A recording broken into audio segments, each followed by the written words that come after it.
I'm here in Ilocos Sur and today, bibisitahin natin ang isang work of art na lugar dito sa Santiago by Aluminac. Tara, pasukin natin.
Welcome to Aluminac.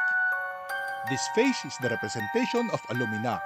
The letter A stands for art, lumin is a Latin word for light, and AK refers to myself in English, in Tagalog, ako. So if you put them all together, it means art and light within me. This property is abundant of art and life, especially at night. Ma-appreciate nyo talaga ang lugar na ito. Kahit saan kayo pumunta at tumingin dito ay work of art. Mamamangha kayo sa sobrang detalye ng work of art kahit sa kaliit-liitang bagay. Ito ang kanilang souvenir shop na tumatagos mula sa entrance ng Aika Museum. Meron din silang Cueva Conference o ang kanilang conference room. At ito naman ang kanilang casillas or comfort room. Nakakatuwa yung mga iba't ibang bagay na nakalagay sa mga pader. Makikiriti talaga ang utak ninyo sa lugar na ito. Amazing! Construction started way back in 2019, pre-pandemic pa. It took 5 years to build this property. Nag-soft opening sila noong January 9, 2023. The tree vines and other woods came from the road widening project. Dito naman ay napapaligiran ako ng mga puting bato. Sa gitna ay mayroon silang chandelier na gawa din sa kahoy. Maaari kayong mag-meditate dito dahil meron kayong privacy. Going back ay mamamangha pa din kayo lalo na ang lapit ninyo sa kisame. Makikita ninyo ng malapitan ang iba't ibang hugis parang nasa loob kayo ng puno. O diba? Diba? Kahit sa inyong tinatapakan ay work of art. Mayroong tabla, bamboo, mapahagdan o rampa. Ma-inspire talaga kayo. This is heaven for me. I am an art lover. Kaya amazed ako na napaliligiran ako ng work of art. Even itong mga paintings na ito, kinakausap ako. I am imagining the emotions of the artist while they were doing this work of art.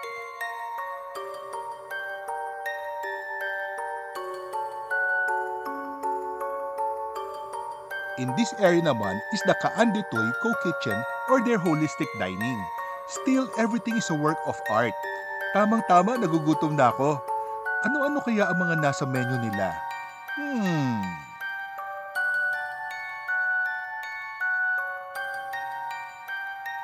After ordering, explore naman natin ang mga nasa itaas. Pakiramdam ko ang isang batang gustong explore ang isang playground. Manghang-mangha talaga ako sa aking nakikita. Walang katapusang amazement sa lugar na ito. Grabe ang dami ng wood dito. Nature na nature ang dating. Dito naman sa area na ito ay ang kanilang tanawam. In Tagalog, overlooking. Mula dito sa itaas kasi ay matatanaw ninyo ang kapaligiran. Ang kanilang mga upuan ay yari din sa mga materyales mula sa kakahuyan. At makikita nyo sa ibaba ang kanilang kitchen kung saan inihahanda ang mga in-order natin kanina. Walang katapusang kamahaan. Tuwang-tuwa ang aking utak at puso sa lahat ng aking nakikita dito. pati tiyan ko, sabik na sa pagkain kanilang inihahanda. Kaya wag na natin patagalin, tayo na't kakain na. Nag-order ako ng carbonara, chicken burger, french fries, more chicken burger, and more french fries.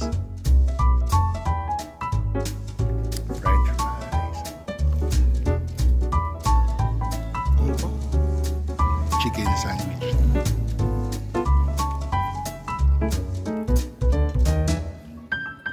So udon yung kanyang noodles, pero carbonara yung sauce. So kakaiba.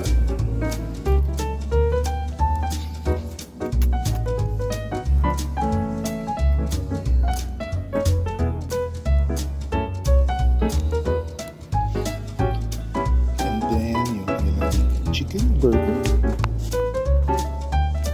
Hirap hawakan na. Ang laki.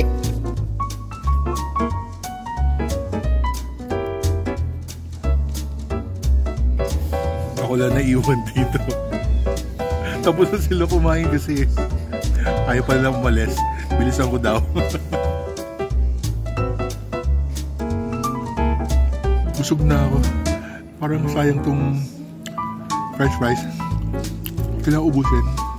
Sayang.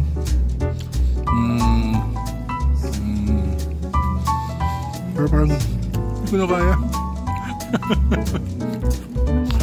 Napadami yung order ko.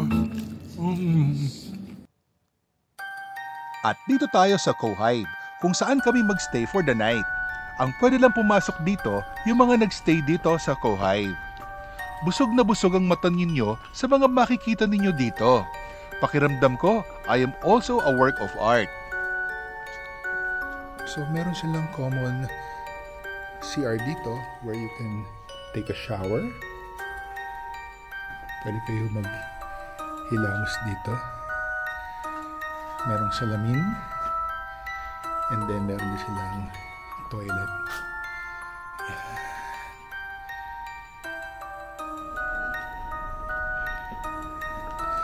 Dito tayo sa Cohive. Tingnan nyo yung itsura, no? Kanilang ceiling. Ito yung kanilang chandelier. Nice. Kaya tinawag siyang Cohive.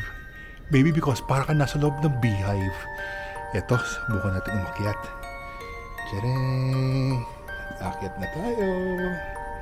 Ang galing. Hindi siya stairs. Parang rampa. Pero meron din part na may stairs. Ito. Ayan. Ito ang kanilang second floor. Ang galing ng kanilang lighting effect, oh. View from the second floor. Tuloy tayo. Ay, exercise pero ang ganda. Eto muna. Meron siyang, pwede ka humiga dito, pwede ka umupo at the same time.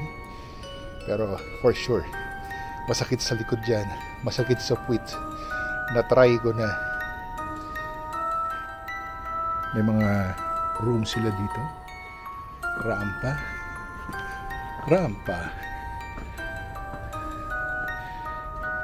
Then may part na may stairs. Galing, kakaiba. Ito yung view sa baba from here. Ito yung mga kwarto nila rito. Merong umbrella para pag umuulan. Mga rooms. And then going up again papunta sa 4th floor. Ay, ang ganda dito. Tingnan nyo naman yan, no, yung work of art. Ito yung parang lagay ng mga ibon ng bata pa ako. Galing, nakakatuwa. Grabe yung details. Nakakatuwa. Guys, tingnan nyo ito yung wall.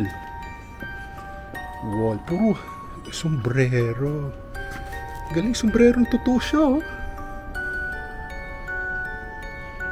Oh, ganda. Ganda dito. May mga upuan where you can stay. Ito yung mga work of art. Ito.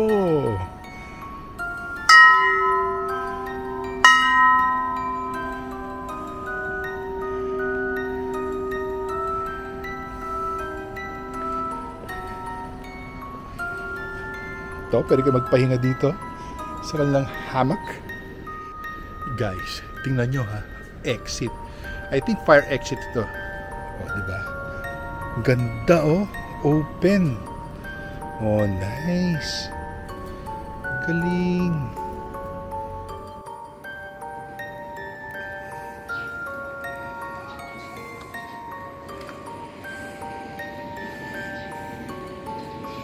Look at the floors. Grabe. Original work of art. Walang katulad. Nabigyan ako tuloy ng idea. Gawin ko kaya ito sa bahay ko. Diba? Ganda. And this is my room.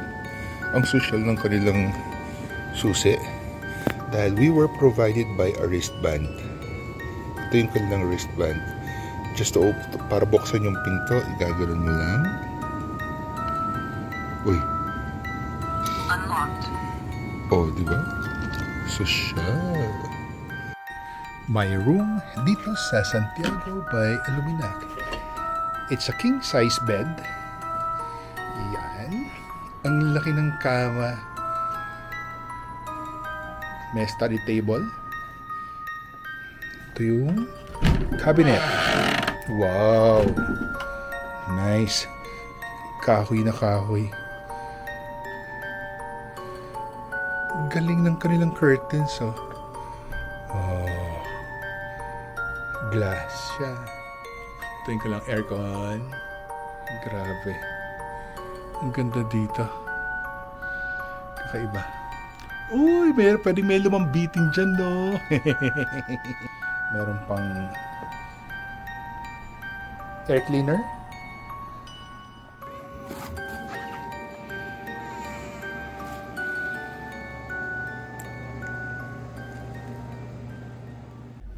So, susubukan natin dito sa hanging bridge. Oh. Op, madulas.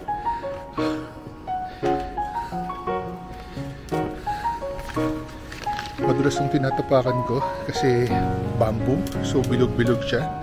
Dumudulas yung sapatos ko kaya kailangan mag-ingat. Dinner time na. Nag-order kami ng sisig. Look, yum-yum. Ito ang kanilang mixed seafood. Anong salad. Ito naman ang kanilang sinigang na bagnet. Look, ang taba. Sarap. At ang grilled tuna. Siyempre, hindi pwedeng mawala ang rice. Rice is life. Kain ang time na. Galit-gulit muna tayo. By the way, nandito tayo sa kanilang A. Gubra o ang co-working space. Ang fresh ng pakiramdam kumain dito kasi open air. Nasa tabi kami ng dagat. Hindi ko lang maipakita kasi madilim na. But tomorrow, ipapakita ko ang ganda ng lugar na ito. Sarap! Masisira diet ko nito. So, babalik muna ako sa aking kwarto para matulog at mag-relax. Very relaxing and quiet dito sa Aluminac. For sure, masarap ang tulog ko nito.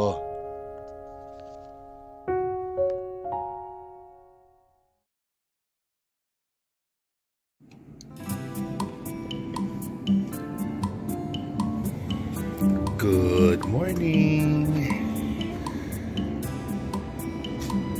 It's 6 o'clock in the morning.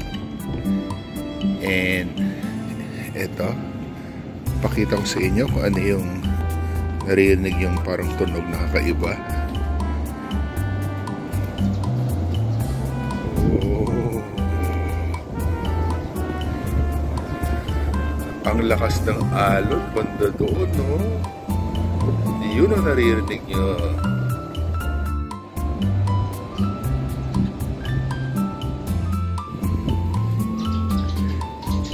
Yung mga ibon, tuwan-tuwa dito.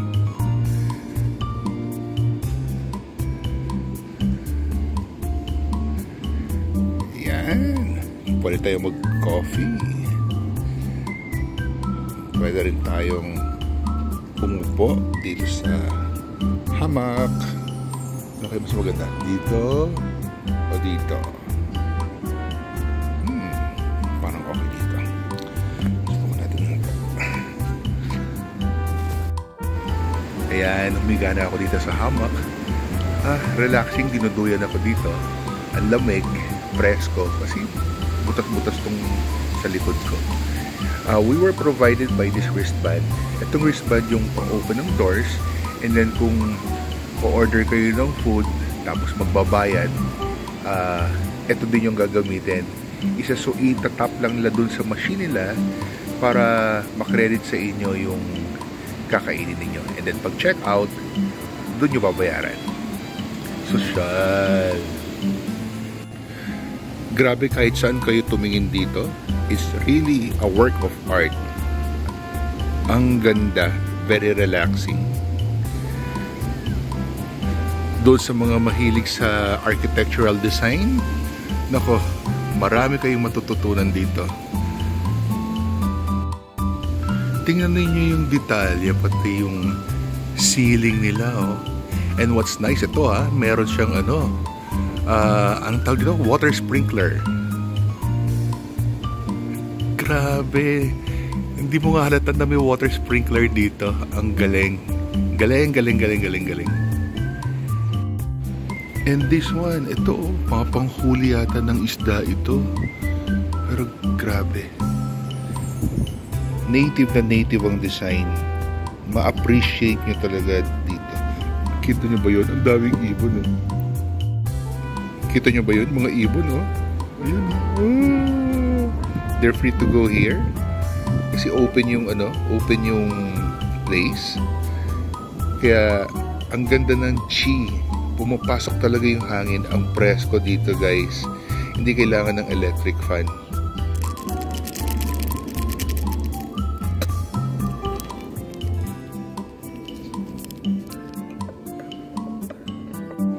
Ito na yung aking kape.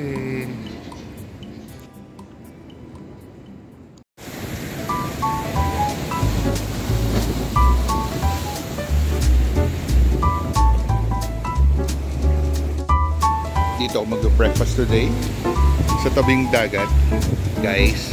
Ang presko dito, ang hangin, at ang ganda, at ang sarap pakinggan ng tunog ng alon dito. Oh. For my breakfast, nag-order ako ng tosilog o tosino, sinangag at itlog. Yum yum! Nag-order din ako ng long silog or longganisa, sinangag at itlog.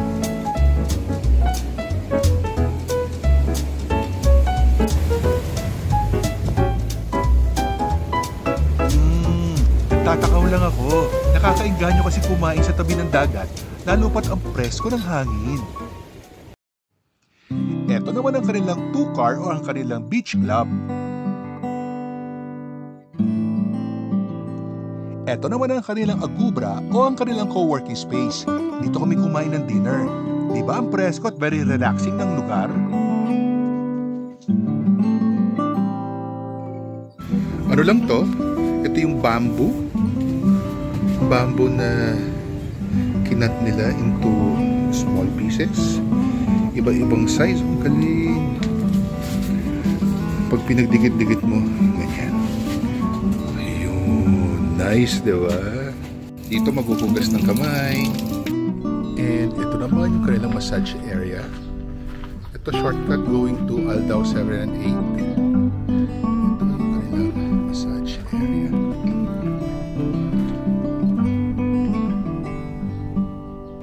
So, ito yung kanilang guide. So, 2-car beach club, Agbiag kitchen, Talna function hall, Agbuya. Uy!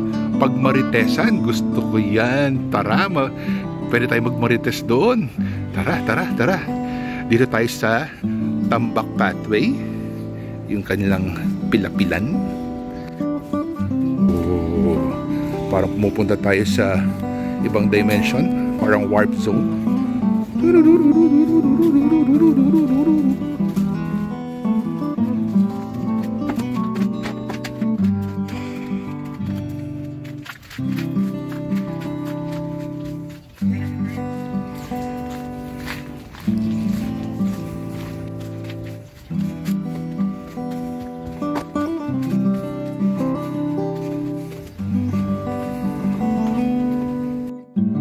para sa mga chismoso at chismosa, mag-ingat kayo at baka ito mangyari sa inyo.